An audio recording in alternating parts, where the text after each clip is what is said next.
theory explains how the universe first started. Scientists believe the universe began around 13.8 billion years ago, when all matter and energy in the universe were compacted into an extremely small, hot, dense point. The Big Bang was the expansion of space itself. This means the universe started expanding in every direction at once. During the first tiny fraction of a second, the universe expanded very fast in a period called cosmic inflation. It got very hot, so particles like quarks, electrons, and protons formed first. After a few minutes, it created the first elements: hydrogen, helium, and small amounts of lithium. For thousands of years, the universe was filled with hot plasma. About 38,000 years after the Big Bang, the universe cooled down for electrons and protons to combine into atoms. After that light was able to travel freely through space, billions of years of gravity pulled matter together to form galaxies, stars, and planets. One of the strongest pieces of evidence about the Big Bang is that the universe is still expanding today. Astronomers discovered that when they look at light from distant galaxies, the wavelengths are stretched towards the red end of the electromagnetic spectrum. This is called redshift.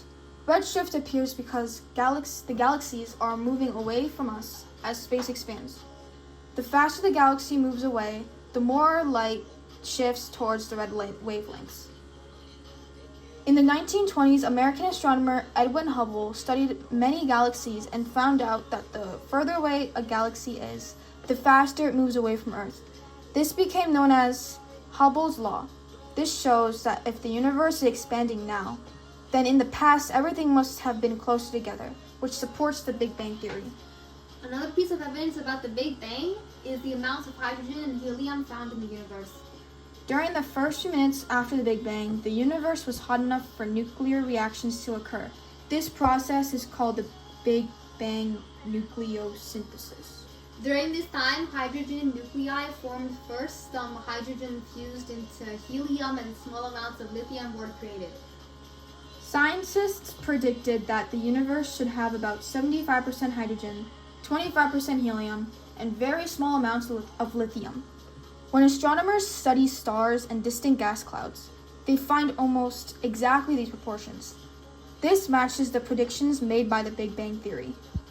A lot of stars spend a lot of their lives in the main sequence stage. Stars begin their life inside large clouds of gas and dust called nebulae. Gravity will pull material together until the center becomes very dense and hot, forming a protostar. When the core temperature reaches about 10 million degrees Celsius, nuclear fusion begins. In fusion, hydrogen atoms combine to form helium and release huge amounts of energy. This energy creates the light and heat that stars give off. A star stays in the main sequence stage as long as it has enough hydrogen fuel in its core. The length of time a star remains in this stage depends on its mass. Smaller stars burn fuel slowly and can live on for billions of years, while larger stars burn fuel faster and have shorter lifetimes. Our sun is a main sequence star and it has been in this stage for 4.6 billion years. A massive star has at least 8 times the mass of a sun. This is because they have stronger gravity. The pressure and temperature inside their cores are very high. This makes nuclear fusion happen a lot faster. Instead of only producing helium, massive stars can fuse heavier elements like carbon, oxygen, neon, silicon, and iron.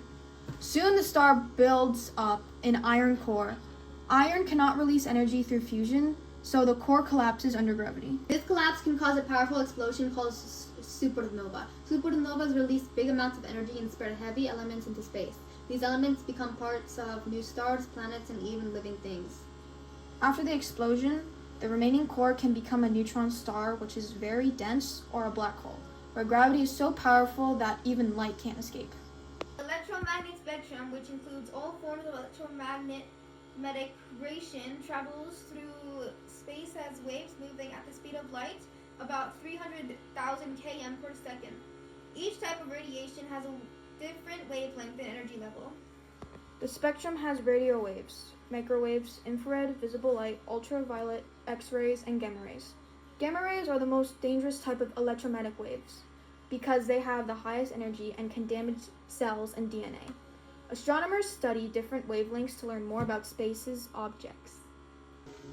Visible light is a part of the electromagnetic spectrum that humans can see. Its wavelengths range from about 400 nanometers violet to 700 nanometers red. Different wavelengths create the colors we see. Red has the longest wavelength and violet has the shortest wavelength. Visible light from a star helps scientists learn about the star's temperature, chemical composition, and brightness. Telescopes that detect visible light allow astronomers to observe galaxies, star clusters, and planets. Microwaves have longer wavelengths than visible light, but shorter wavelengths than radio waves. Their wavelengths range from about 1 millimeter to 1 meter. In astronomy, microwaves are extremely important because they allow scientists to detect the cosmic microwave background radiation, which is leftover heat from the Big Bang. Microwave radiation can also pass through clouds of gas and dust, allowing astronomers to study regions of space where stars are forming. Special instruments such as radio telescopes are used to detect the microwave signals from space. Studying space helps scientists understand how the universe began, but also how it still continues to grow today.